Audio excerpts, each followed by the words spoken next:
भाई कैसे हो सब सब बढ़िया सबके जीवन में। तो एक छोटी सी चीज़ है सीड डोरमेंसी। अपन कहाँ पे पढ़ते हैं? वैसे तो मैंने इसे तुम्हें कहाँ कहाँ पढ़ाया है, प्लांट किंगडम में भी पढ़ाया था, मतलब जितने भी चीज़ें मैंने पढ़ा चुका हूँ। लेकिन अपन प्लांट ग्रोथ रेगुलेटर में भी एनसीईआरटी ने थोड़ा सा जिक्र किया है, तो बस उसको थोड़ा सा जिक्र जो उसने किया अपन सुन लेते हैं। तो सीड डोरमेंसी क्या होता है? अपने घर पे सीड रखी है कंटेनर में, क्या वो ग्रो कर जाती हैं? नहीं करती। तो सीड को ग्रो करने से रोकने के लिए जो प्रोसेस होती है उसको कहते हैं सीड डोरमेंसी। कब रोकना है भाई? जब वो घर पे रखी है। जैसे ही मैं उसको मिट्टी में डालूंगा या गमले में डालूंगा तो वो ग्रोथ हो जाएगी उसकी, तो सीड डोरमेंसी ब्रेक हो जाएगी। अब भैया तुमने तो पूरे हार्मोन्स पढ़े हैं इस चैप्टर में, अगर याद हो कुछ auxin, gibberellic acid, cytokinin, abscisic acid, कुछ ऐसा पढ़ा था? हाँ सर पढ़ा था। तो मुझे एक बात बताओ, सीड डोरमेंसी को प्रमोट कौन करता है? सीड को डोरमेंट कौन रखता है? सीड को ग्रोथ कौन नहीं करने देता? Abscisic acid. इसको और क्या बोलते थे? Stress hormone. कछु याद है? हाँ सर याद है। एब्सिसिक एसिड क्या करता था? सीड डोरमेंसी को प्रमोट करता था। अच्छा कौन सा हार्मोन था जो सीड डोरमेंसी को ब्रेक करता था? मैंने बोला भी था यहाँ से सवाल मिलेगा, और एक मैंने सवाल भी कराया था। चलो खैर कोई नहीं, सह लेंगे। तो याद रखना जिब्रेलिक एसिड जो होता है वो सीड डोरमेंसी को ब्रेक करता है, और जो अपना वो है कौन है एब्सिसिक एसिड, वो सीड डोरमेंसी को प्रमोट करता है। अब ये प्रोसेस होती कैसे है? क्या इसमें फैक्टर्स होते हैं? कैसे हम सीड डोरमेंसी को तोड़ सकते हैं? कोई लोग होते हैं ना कि वो सीड को छील के मतलब अरे वो पेपर आता है, हाँ उससे घिस के उसको करते हैं तो जल्दी ग्रोथ होने लगती है, मतलब सीड की डोरमेंसी टूट जाती है। अच्छा हाँ, तो वो क्या होता है, कैसे होता है, अपन इस वीडियो में देखते हैं। चलो आ जाओ। तो अब इसको अपन कैसे समझेंगे ना, एक एग्जांपल से समझते हैं। जैसे मान लो आप कोई फार्मर हो या फिर मैं एक फार्मर हूँ। मैंने क्या किया, मैंने अपनी सीड को ग्रोथ करने के लिए वो सॉइल में डाल दिया, ठीक है।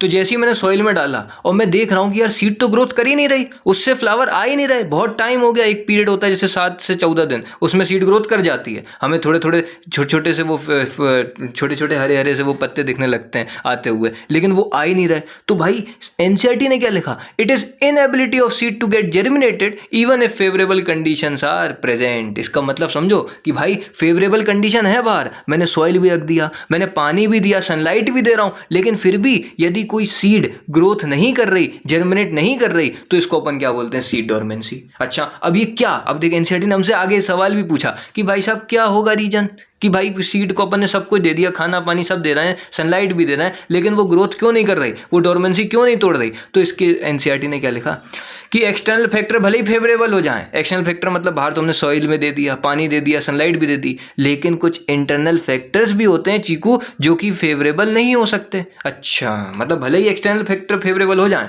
लेकिन जब तक इंटरनल फैक्टर फेवरेबल नहीं होंगे कोई सोच रहा होगा जी इंटरनल फैक्टर ये वो सर क्लास 12 में जीन पढ़ाओगे, मेंडल ने बोला था ना फैक्टर, कुछ याद आ रहा हो अगर। तो भाई साहब क्या होता ना, तुमने बाहर से सब कुछ दे दिया, लेकिन कुछ अंदर भी तो ताकत होनी चाहिए सीड के। अब जैसे तुम हो, तुम्हें पढ़ भी सब कुछ मिल रहा है फ्री में यूट्यूब पे, जितनी भी मतलब अब तो इतना सब कुछ मिल रहा है, हमारे टाइम पे तो कुछ नहीं था, तो तुम्हें इतना सब कुछ मिल रहा है, लेकिन अगर अंदर से मोटिवेशन ही नहीं है गोल के लिए कि तुम्हें कुछ जीवन में वाकई करना है, तो भाई वैसे ही होगा कि सीड ग्रोथ ही नहीं करेगी, जर्मिनेट ही नहीं करेगी।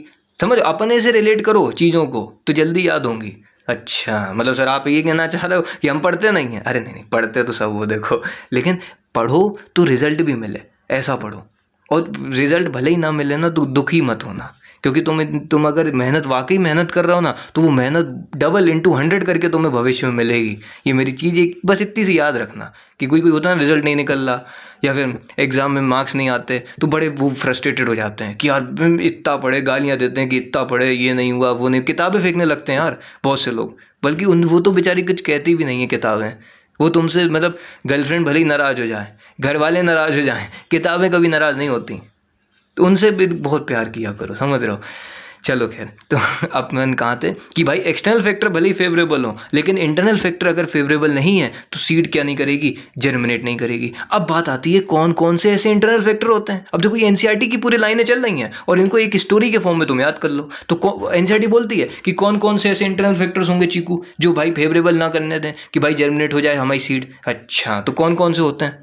तो एनसीईआरटी लिखती है कि भाई क्या पता जो उसकी सीड की कोट है, हाँ सीड का जो कोट है वो क्या हो? हार्ड हो।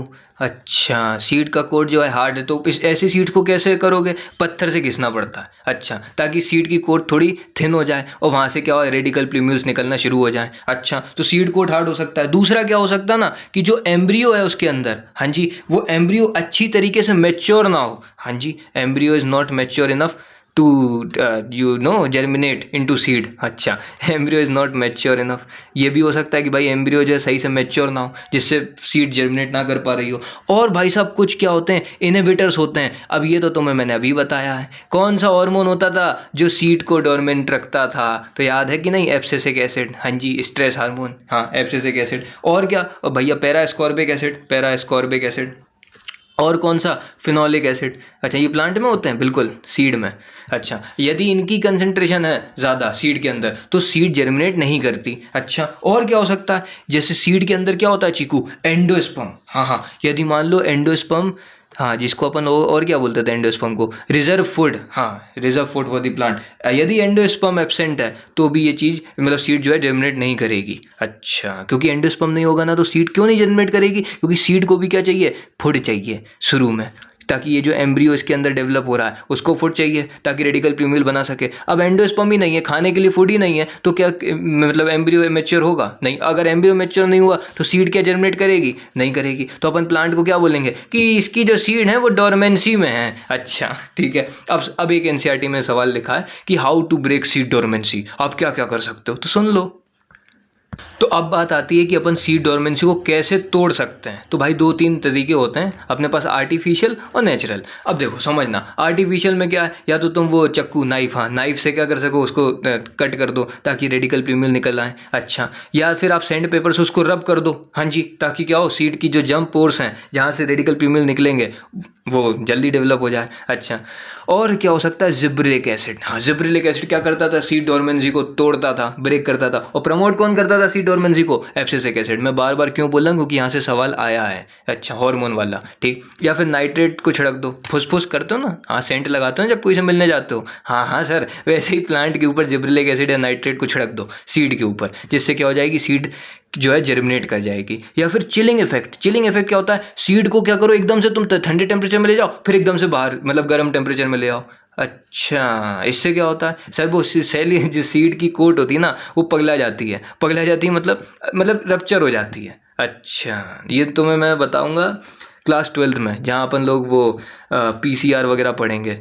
अच्छा, या फिर बायोटेक जब पढ़ोगे ना तब तुम्हें पता चलेगा कि जब अपन को, जैसे सुनो अब थोड़ा मज़ा आएगा। जैसे मान लो ये अपने पास कोई सी सेल है, हाउ, इसमें मुझे क्या करना है, प्लाज्मिड को डालना है। प्लाज्मिड क्या होता है, एक्स्ट्रा क्रोमोसोमल डीएनए। जो 11th के है ना उन्हें टेंशन मत लो तुम, कोई दिक्कत नहीं, सुनते जाओ। क्या होता है ना, जैसे मुझे एंटीबायोटिक्स बनानी है या फिर मुझे वैक्सीन बनानी है, हाँ कोरोना से अपन समझ लेते हैं, कोरोना की मुझे वैक्सीन बनानी है, बिल्कुल बनानी है। तो पहले अपन बैक्टीरिया से ये प्लाज्मिड निकालते हैं, देखते हैं कि भाई वो मतलब उसके पास इतनी ताकत है कि नहीं है, वो लड़ सकता है या नहीं लड़ सकता। अच्छा, फिर अपन उसकी सीरम बनाते हैं। तो मुझे क्या चाहिए, जो जैसे कोई भी चीज़ है, प्रोटीन है, मुझे ज़्यादा अमाउंट में चाहिए।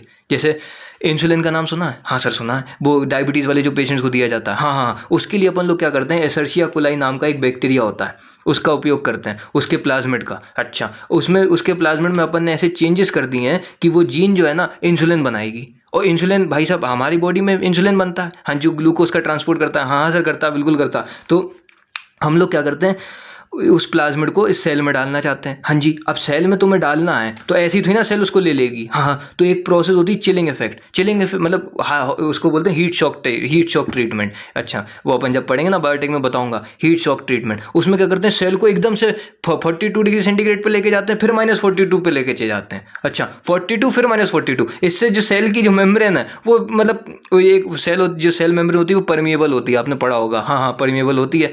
तो वो है ना कैसी हो जाती, कंफ्यूज सी हो जाती है कि किसको अंदर लेना है किसको नहीं लेना। अच्छा, जैसी तुमने ये प्रोसेस करी और फिर प्लाज्मिड अंदर डाल दिया। अच्छा, तो प्लाज्मिड अंदर चला जाएगा, फिर प्रोटीन बनाने लगेगा। अच्छा, ये अपन लोग और डिटेल में पढ़ेंगे बायोटेक में, अभी बस मैंने बताया, ठीक। Chilling effect. फिर नेचुरल में कौन है, पास थ्रू वाटर। या तो आप पानी से उसको पास करा दो, रनिंग वाटर से, हाँ, तो वो सीड की ग्रोथ हो जाएगी, जर्मिनेट कर जाएगी। या फिर आप क्या करो, इंटेस्टाइन से पास कर दो। किसकी इंटेस्टाइन से, अपनी नहीं बे, अच्छा तो प्लांट की, एनिमल की। जैसे मान लो काऊ वगैरह होती है ना, उसको सीड खिला दी। अब इंटेस्टाइन में क्या होंगे, बहुत सारे एंजाइम्स होंगे जो निकलेंगे, जिससे सीड की जो वॉल है हल्की सी क्या हो जाएगी, रप्चर हो जाएगी। अच्छा, जिससे क्या होगा, जो सीड है वो जर्मिनेट हो जाएगी। अब कैसे होगी वो तुम्हें भी पता है, जब वो पूरी प्रोसेस के बाद जो अगले दिन काऊ या फिर जो बकरी वगैरह है वो परफॉर्मेंस करेगी, परफॉर्मेंस मतलब गोबर जो करेगी उसमें निकल आएंगी सीड और वो सीड फिर जनरेट कर जाएंगी। तो ये पूरी प्रोसेस होती है सीड डोरमेंसी को तोड़ने की। अब फाइनली ये अपना चैप्टर खत्म हो चुका है, प्लांट ग्रोथ एंड रेगुलेटर। बहुत मज़ा आया आपके साथ इसको पढ़ के, और बस मस्ती से पढ़ते जाओ और बिना किसी समस्या के पढ़ो। बस मिलते हैं आपसे बहुत जल्द, तब तक के लिए ओके बाय, और पढ़ाई करते रहो। All the very very best.